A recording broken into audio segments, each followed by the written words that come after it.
بسم اللہ الرحمن الرحیم. شیخ اجاز احمد آفیشل یوٹیوب چینل سے حاضر ہوں. آج میری سٹوری اسلامو فوبیا کے نام سے کینیڈا میں مسلم فیملی کو ٹرک کے نیچے دیکھ کر کچل دیا گیا ہے اور 9 سال کا ایک بچہ بچا ہے. کیا دنیا میں مسلمانوں کو اسلامو فوبیا کے نام سے اس طرح مارا جاتا رہے گا اور جو این جی اوز ہیں کیا وہ خاموش رہیں گی؟ کینیڈا کے پرائم منسٹر نے کیا کہا، کیا رد عمل ظاہر کیا؟ آپ میرے ساتھ رہیں، پورا کلپ سنیں. اللہ تعالیٰ آپ کو کروڑوں رحمتوں سے نوازے اور دنیا کی خصوصی طور پر مسلم امہ کی اللہ تعالیٰ حفاظت فرمائے. I understand that there is an agreement to observe a moment of silence for the victims of the attack in London, Ontario. Assalamu alaikum. Lately, a lot of Canadians have been enjoying evening walks to get a bit of fresh air after long days at home during this pandemic. On Sunday in London, Ontario, that's what a grandmother, 2 parents, and 2 children went out to do. 3 generations of the Afzul family. Salman, Madia, their children Yumna and Fayaz, and their grandmother. But unlike every other night, that family never made it home. Their lives were taken in a brutal, cowardly, and brazen act of violence. This killing was no accident. This was a terrorist attack motivated by hatred in the heart of one of our communities. We not only have to say enough is enough, we must take action. We cannot allow any form of hate to take root, because the consequences can be far too serious.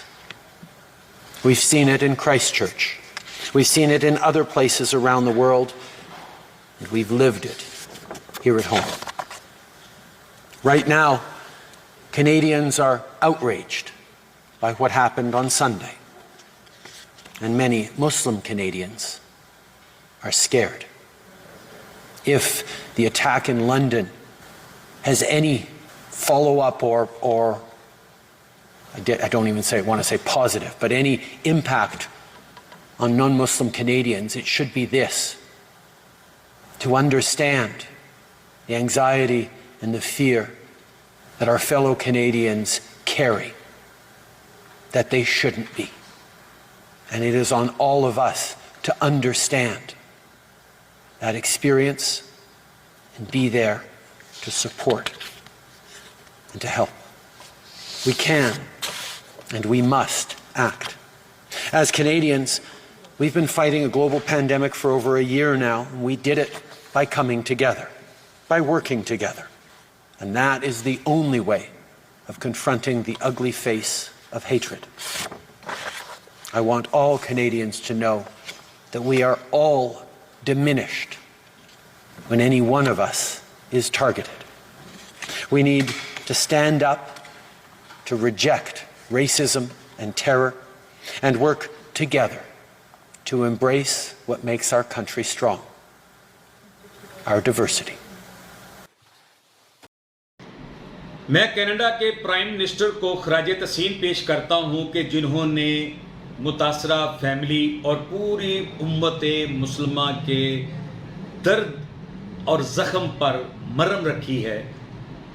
کچھ لوگ آگ جلانے والے ہوتے ہیں، کچھ آگ کو بجھانے والے ہوتے ہیں، کچھ دہشت درندگی پھیلانا چاہتے ہیں، کچھ جو ہے وہ امن اور پیسفل زندگی کے متلاشی ہوتے ہیں. اسی طریقے سے میں آج کہنا چاہتا ہوں کہ پاکستان میں جتنی اقلیتیں محفوظ ہیں، کوئی مجھے بتائے کسی ملک میں محفوظ ہیں؟ کوئی واقعہ ایسا بتائے کہ جو پاکستان میں کسی اقلیت کے ساتھ کسی نے زیادتی کی ہو؟ یہ وہ لوگ ہیں جنہوں نے جعلی اکاؤنٹ بنائے ہوتے ہیں, جعلی سٹوریاں بنائی ہوتی ہیں. ایک کمرے میں سٹوری ترتیب دی جاتی ہے, پھر اس کو ترتیب دے کر وہاں بیچ دیا جاتا ہے جہاں فنڈنگ آتی ہے.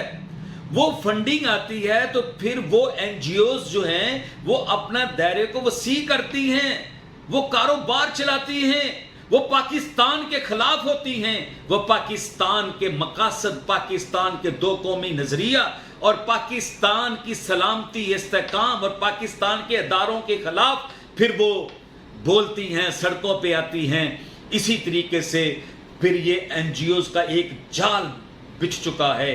کوئی میرا جسم میری مرضی کے نام پہ این جی اوز بنی ہوئی ہے, کوئی انسانی حقوق کی پامالی کے نام پہ این جی اوز بنی ہوئی ہے. مجھے یہ بتائیں کتنی پاکستان میں این جی اوز ہیں جنہوں نے کینیڈا میں ہونے والے اس ہولناک دردناک واقعہ کی مذمت کی ہو؟ کہاں وہ آنٹیاں؟ کہاں ہے ملالہ جس کو بغیر نکاح کے یار رکھنے کی بڑا شوق ہے؟ اسلام اس کی اجازت نہیں دیتا. میں آج مسلمانوں کو بتا رہا ہوں کہ وقت آنے والا ہے کہ ملالہ کو زبردستی منوایا جائے گا پاکستان میں. جو نہیں مانے گا اس پہ پرچے کیے جائیں گے. خبردار کر رہا ہوں کہ آنے والے وقت میں تیار ہو جائیں اور امن کو ہاتھ سے نہیں چھوڑنا, ہمسائے کا خیال رکھنا ہے, اقلیتوں کا خصوصی طور پر خیال رکھنا ہے, کیونکہ جب بھی دشمن ہم پہ وار کرتا ہے وہ یہ کہتا ہے کہ اقلیتیں غیر محفوظ ہیں, انسانی حقوق کی خلاف ورزی ہوتی ہے. جتنی بم دھماکے ہوئے ہیں, جتنے مسلمان شہید ہوئے ہیں, اس میں چرچوں پہ بھی حملے ہوئے ہیں. وہ نہ مسلم کا دوست ہے نہ کسی غیر مسلم کا دوست ہے. ہم تو اپنے پیارے نبی کریم صلی اللہ علیہ وسلم کی وہ حدیث جس میں آپ نے ضمانت دی ہے اقلیتوں کے تحفظ کی, جس میں ہمارا آئین پاکستان ان کو حفاظت دیتا ہے, اخلاقی طور پر بھی انسانیت کے ناطے ہمیں ان پہ کام کرنا ہے, ان کی حفاظت کرنی ہے, اور جو پرچم ہے وہ بھی اقلیتوں کو تحفظ دیتا ہے. تو آج ہمیں مل کر پاکستان کے لیے امن کی بات کرنی ہے, اور جہاں بھی دہشت گردی ہو اس میں کوئی بھی دین, دھرم, مذہب کا بندہ جو نشانہ بنے اس کی مذمت کرنی چاہیے.